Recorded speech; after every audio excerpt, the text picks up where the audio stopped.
Utod. Matuod gid ang hambal. Nga wala gid sang silbi ang isda kung wala ang tubig. Kung ang sangalaya na, pwede gid utdon kag ihaboy sa kalayo. Mga utod ko kay Kristo, ang pinaka-importante nga ginhatag sang Dios sa tawo kay ang kabuhi. Utod kay kita tanan nagaagi lang sa sininga kalibutan. Nagapanglakaton kita sa sininga kalibutan, mga utod ko kay Kristo. Gani hindi ta napag-uyangan ang aton kabuhi sa sininga kalibutan, mga utod ko kay Kristo. Kay wala gid kita galapaw sa 100 years o 150 years. Wala. Ang matutuod ta nga puluyan nga milyon-milyon nga kabuhi. Milyon-milyon nga tuig. Hallelujah Jesus. Nga wala sang katapusan dito sa piyak nga kinabuhi. Utod ko kay Kristo. Hindi ta pagpaharion ang manggad nga hindi ta magamit sa insyakto, mga utod ko kay Kristo. Utod. Pasalamatan ta kabuhi. Nga buhi pa kita sa subong nga adlaw.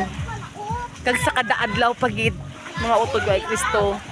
Kaysa tagsata ka kabuhi diri sa sininga kalibutan. Mahal gali na.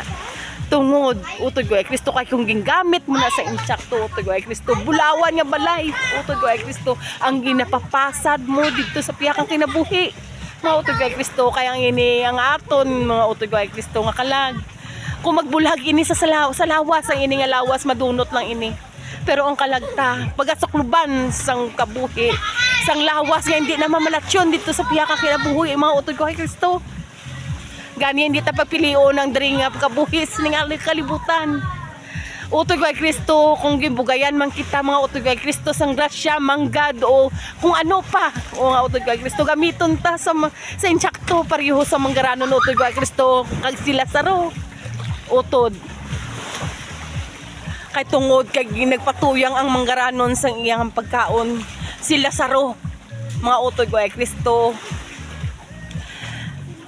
nga nagapamulot lang sa pagkaon sang manggaranon, wala yagin sapak sila saro, mga utod ko kay Kristo, nga dalan niya na ato nga ginhatag sang Ginoo, utod ko kay Kristo, nga kung ging sapakyang pigado nga ato ang nagapamulot lang sa pagkaon sa dalom sang lamisa nga sila saro, ginsapak lang sa manggaranon, utod kay Kristo, amo ato ang paalagyan niya para makasaka sa langit. Sang nadula sila nga duha, mga utod kay Kristo. Ang manggaranon ara sa impierno, amo ang Hades nga ginatawag impierno, pero sila saro ya ara sa langit. Sa pagtangla ya nakita ya sila saro nga ara sa langit sang manggaranon. Pag didto nagapangayo siya sang bulig, mga utod kay Kristo, nga biskan isa lang katulo mabugnawan lang ang iya dila kay init-init.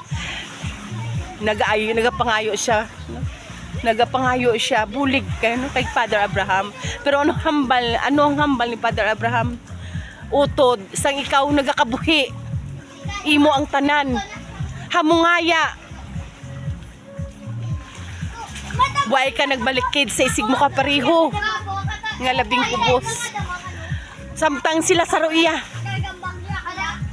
nagapamulot lang sa imo mga uyang, mga utod. Ang makakadto dirha hindi na makapalapit dire, kag ang nakakadto dire hindi naman makapalapit dira. Gami nagapakitluoy ang manggaranon nga tao nga biskan nga padalhan lang ang iya mga utod, kay hindi siya gusto nga matabo man ang maabdan man sa mga utod ya. Kay may utod pa siya nga 5 kalalaki nga ang iya naabdan, kay nagalangoy siya sang kalayo nga wala gakapatay, mga utod kay Kristo. Pero anong hambal nila ni Father Abraham? Kung wala siya nagapamati sa mga propeta, sa sinulatan ni Moises, kag biskan may mabanhaw pa nga patay, hindi man na sila gyapon mamati. Mga utod ko kay Kristo, kamo nga nakabati, kita tanan nga nakabati na sa pulong sa Dios. Mga utod ko kay Kristo, tiyon na, mga utod ko kay Kristo, kung gimbugayan ikaw sang grasya, sang manggad, sang tanan, mga utoy talent, tanan-tanan, gamita sa insakto, gamita sa matarong mga utoy kay Kristo, kay paalagyan ina mga utoy kay Kristo, sa labing kubos mga utod, kay palagyan pa ina nga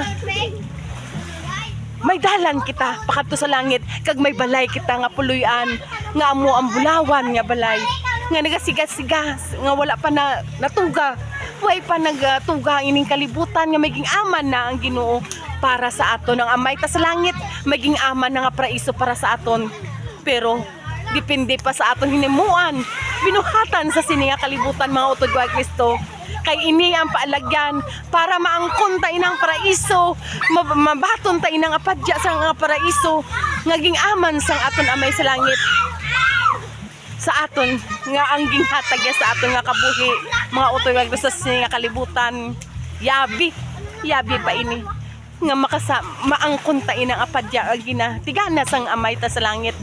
Utod hindi na pagpatigahang imo tagipusoon utod kay Kristo, kay kita umalagi lang kita di tanan, hinulsulian sala, hinulsulian ta ang aton mga sala, patawaron ta nakasala sa aton, kag magaobra na kita sa aton sa matarong, sa pagbulig sa aton mga imol, sa mga pigadot ang mga pamilya, mga kauturan, sa kutob sang aton masarangan, o pwede tagid sila shiran sa mga pulong nga aton nabatian mga utod kay Kristo. In Jesus name, amen kag amen.